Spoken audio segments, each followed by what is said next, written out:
Salut à tous.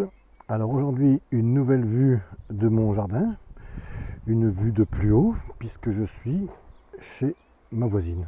Voilà. Alors je viens lui arroser ses fleurs, tout ça. Là c'est la cuve qui remplit la mienne. Une nouvelle vue pour vous faire voir que on n'est pas loin. Regardez, le terrain est là, mon jardin est là. Et si on traverse, voilà, on sort de chez ma voisine, voilà,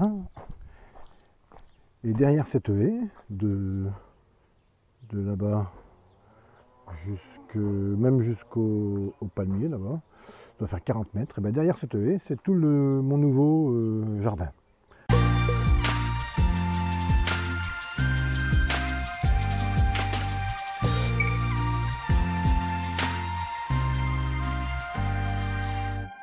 Ouais, nous voici dans le fameux petit jardin, hein. Enfin, un petit jardin qui fait déjà pas mal, hein, puisqu'on est aux environs de, je sais pas, 300 mètres carrés ou 400 mètres carrés.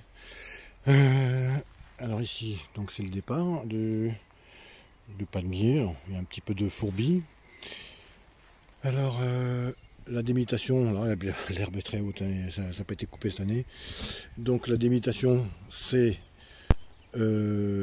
des arbres là, voilà, il y a une clôture, mais bon, pas tellement du coup, jusqu'au bord de la haie, voilà, ce qui doit faire au départ de là, il doit y avoir 10 mètres, et là où je suis jusqu'à tout au bout, il doit y avoir 40 mètres, donc 400 mètres carrés à peu près. Alors j'ai déjà marché un petit peu dans l'herbe pour reconnaître un petit peu les lieux. Il y a des... Je vois qu'il y a, je pense, des prunes. Ça doit être des... Ouais, voilà. Alors elles sont dans le jardin, mais c'est apparemment. Il y a la moitié de l'arbre qui est chez lui, l'autre moitié qui est sur le terrain. Bon, peu importe, les branches viennent chez moi, je vais pouvoir manger des prunes. beaucoup de petits arbustes jeunes qui poussent. C'est un terrain qui a été jusqu'à il y a 2 ans, c'était à peu près correct. C'était travaillé. Enfin, il y a le bout de jardin. Ça servait comme jardin, mais que la partie du fond, que la partie qu'on va voir tout à l'heure. Ici, maintenant, voilà, vous voyez, j'ai déjà fait mes petits exploits avec la grelinette pour voir justement comment se comportait la terre. Et apparemment, c'est pas terrible, c'est très compacté. Ça a l'air d'être moins argileux que chez moi, pourtant, vous avez vu, on est juste à 20, même pas 20 mètres à vol d'oiseau. Un gros tas de pierres. Voilà, qui accueillera un peu peut-être des crapauds, des hérissons et peut-être des couleuvres, je sais pas, aucune idée. Mais bon. Ici donc, on est en bordure de clôture. 2 cuves, alors j'ai pas fait voir la première faut que je revienne en arrière. 2 cuves, je pense qu'on la voit. Si on la voit pas, c'est vrai, ici quand même. Il faut que je retourne tout au début. Voilà, il y en a une là. Alors c'est le toit de la maison qui alimente la cuve. Et après on tire un tuyau jusque là, jusque sous le cèdre ou sous le sapin, je pense que c'est. Et donc on a l'eau. Donc 2 fois 1000, 2000. Bon déjà, ça me donnera un petit coup de main. Bon, la grelinette, quand j'ai mis, voilà, j'ai déjà essayé d'enfoncer un petit peu tout ça, c'est très compacté. Ici, il y a un peu de beans de l'ancien propriétaire, de l'actuel propriétaire qui m'a prêté, mais bon, je ne peux pas lui dire qu'il déménage tout, hein. Et donc quand même ça servait un petit peu de table à pique-nique ici, il y avait une table à pique-nique, et puis quand les enfants étaient là, ils venaient manger. Ici, alors voilà, la partie la plus exploitable, c'est à peu près celle-là. Donc, ouais, d'ici, on va dire, en bas, 20 mètres sur 8 ou 9 de moyenne, ça fait 200 mètres carrés à peu près. 200 mètres carrés, donc là, il y a un énorme forsythia que je vais sûrement ébrancher un petit peu. Que le truc qui fait, je sais pas combien de mètres carrés au sol, il prend il prend ses aises. Bon, plein de petits arbustes. Je ne sais pas trop d'ailleurs ce que c'est. Je sais qu'il y a peut-être des pruniers, je ne sais plus où ils sont. Si on retourne, ouais, en même temps, si on va sous les pruniers, si on retourne sous les pruniers, je pense qu'ils sont par là. J'en ai vu tout à l'heure. Ouais, voilà. Après, peut-être s'en est, vu que les prunes doivent tomber par terre. Et puis, sûrement, voilà, ça, peut-être c'en est un, je sais, oui, par rapport aux feuilles. Ouais. Enfin, je verrai bien ce qui se passe avec ces... Je vais essayer de ne pas les arracher.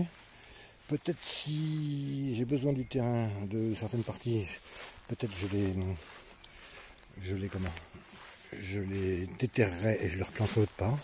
Vu qu'ils sont jeunes, ça ne devrait peut-être pas trop poser de problème. Même si le terrain n'est pas à moi, j'aime pas trop détruire des futurs arbres. Et en plus, même si j'y connais pas grand chose en arbre. Voilà, donc ici c'était le coin potager à l'époque du monsieur qui me l'a donné, enfin qui m'a prêté. Donc il y a pas mal de hautes herbes. Alors des trous partout, hein, c'est moi, ne vous inquiétez pas. J'ai pioché partout avec la greninette pour savoir dans quel état était la terre.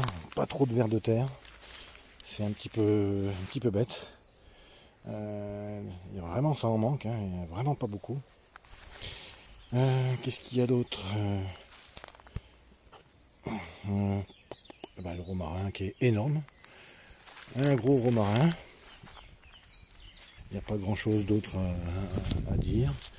Avec un énorme prunus et un gros sapin. Donc, alors je ne sais pas exactement ce que c'est comme sapin.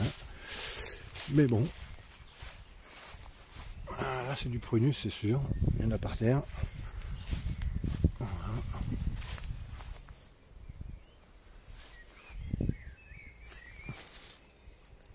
Si je me mets dans le temps, ça ira peut-être mieux. Ben voilà. Ouais, voilà. Donc, et puis bon, le gros sapin, alors ça va me faire de l'ombre. Et je vais essayer de voir si je peux cultiver quelques radis surtout, quelques salades peut-être à l'ombre. Je verrai en fonction, ou peut-être le forsythia, j'en laisse un petit peu aussi. Bon voilà, bon, je vous ferai une vidéo plus détaillée. Et je vais passer de toute façon, je vais passer le... Je sais pas trop si je vais pas passer le motoculteur, ça me gêne parce que j'aime pas vraiment pas ça. Mais le sol c'est compacté, mais c'est l'enfer quoi. Bon, je verrai bien. Je vais passer en tout cas là des broussailleuses, ça c'est sûr, parce que là je m'en sortirai pas. Après on va apporter le sécateur pour les branches qui traînent par-ci par-là, comme le forsythia. Et puis voilà, parce que là on est dans les hautes herbes, là, c'est de la prairie, c'est redevenu de la prairie et encore... c'est très compact. Et en plus, ça a compacté le sol, donc je ne sais pas comment m'en sortir. Est-ce qu'il faudrait que je passe une fois le motoculteur, puis plus jamais le repasser? Je ne sais pas. Ou alors le faire à la grelinette et puis mettre 3 mois déjà à tout bouger. À tout bouger cette terre qui est très dure, très compacte. Bon, je sais pas. Je sais pas trop. Voilà, bon, je vous ai fait un monologue de je ne sais pas combien de minutes d'un seul trait. Et j'essaierai de vous faire petit peu par petit peu faire découvrir ce terrain, ce nouveau terrain en mieux, on va dire. Voilà, je ferai essayer de faire une vidéo un peu plus facile, un peu facile à regarder. Mais voilà, en gros, c'était juste déjà pour dire, pour poser les bases, voilà, de tout ce qu'il y avait sur ce terrain. Je vous dis, portez-vous bien, à bientôt, bye bye.